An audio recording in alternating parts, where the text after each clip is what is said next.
ओम गण गणपते नमः। आज अपने सुनेंगे वाल्मीकि रामायण अयोध्या कांड का आगे का सर्ग। भगवान श्री राम का आशीर्वाद पाने के लिए इस सर्ग को पूरे प्रेम और एकाग्रता से पूरा सुने। बोलिए गणेश भगवान की जय हो। बोलिए सियावर रामचंद्र भगवान की जय हो। श्री राम दरबार की जय हो। गंगा तट पर निषाद राजगुह के समीप बैठे हुए लक्ष्मण जी अपने हृदय की व्यथा कहने लगे।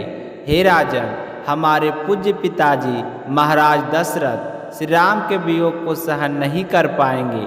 यदि उनके प्राण चले गए तो उस समय उनके अंतिम संस्कार का पुण्य कर्म कोई और करेगा।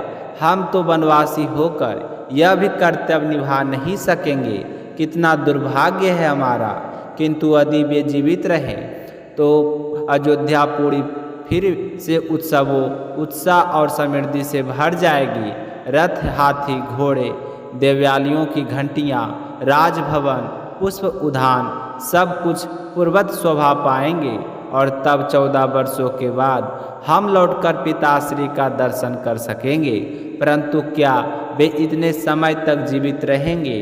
क्या हमें पुनः उनके चरण स्पर्श का अवसर मिलेगा? जिस प्रकार रोते बिलखते हुए हमने उन्हें छोड़ा था, क्या वापसी पर उनके नेत्रों से आनंदाश्रु बहाते हुए देख पाएंगे? ऐसा कहते कहते लक्ष्मण जी की आंखों में आंसुओं की धारा बह निकली। उन्होंने पुनः कहा, हे राजन, क्या वनवास की अवधि पूरी होने पर हम श्री राम के साथ कुशल पूर्वक अयोध्या लौट सकेंगे? क्या मैं अपने माता पिता का दर्शन कर सकूंगा? और यदि पिताश्री जीवित रहें तो श्री राम का पुनः राज्याभिषेक देख पाऊंगा। वह कितना अद्भुत और मंगलकारी क्षण होगा। तो लक्ष्मण जी की ये प्रेम और वेदना भारी बातें सुनकर निषाद राज गुहा भी अश्रुपूर्ण हो गए। पूरी रात इस विरह और चिंता में व्यतीत हो गई। प्रभात काल आया। पंछियों की मधुर वाणी, कोयल की कूक, मयूरों की केका और वातावरण से गूंज उठा। उस समय श्री राम ने लक्ष्मण से कहा, हे लक्ष्मण, रात्रि बीत चुकी है, सूर्योदय के समय आ पहुंचा है। अब हमें गंगा जी के तट की ओर प्रस्थान करना चाहिए। श्री राम की आज्ञा पाकर लक्ष्मण ने तुरंत व्यवस्था करने का प्रण लिया। उन्हें गुहा और सारथी सुमंत्र को बुलवाया। गुहा ने अपने मंत्रियों से कहा, जाओ तुरंत एक सुदृढ़ और सुंदर नाव लाओ, उसमें डांड लगा लो और मल्लाह बैठा हो और वह गंगा जी की प्रबल धाराओं को पार करने योग्य हो। मंत्री ने आदेश का पालन किया और सुंदर नाव लेकर घाट पर आ पहुंचा। गुहा ने हाथ जोड़कर प्रभु से कहा, हे आराध्य, यह नौका तैयार है। कृपया सीता माता और लक्ष्मण सहित इसमें बैठकर गंगा पार कीजिए। लेकिन प्रभु, मुझे और कौन सी सेवा का अवसर देंगे? श्री राम ने उत्तर दिया, सखे, तुमने यह नाव लाकर मेरे सारे कार्य पूर्ण कर दिए। इससे बढ़कर सेवा और क्या हो सकता है? फिर श्री राम, सीता और लक्ष्मण अपने शस्त्र धारण कर घाट की ओर बढ़े। उसी समय सारथी सुमंत्र भी श्री राम के चरणों में आकर बोले, हे प्रभु, मुझे बताइए कि मैं आपकी क्या सेवा कर सकता हूँ। तो श्री राम ने उनके कंधे पर हाथ रखकर कहा, सुमंत्र, अब तुम अयोध्या लौट जाओ।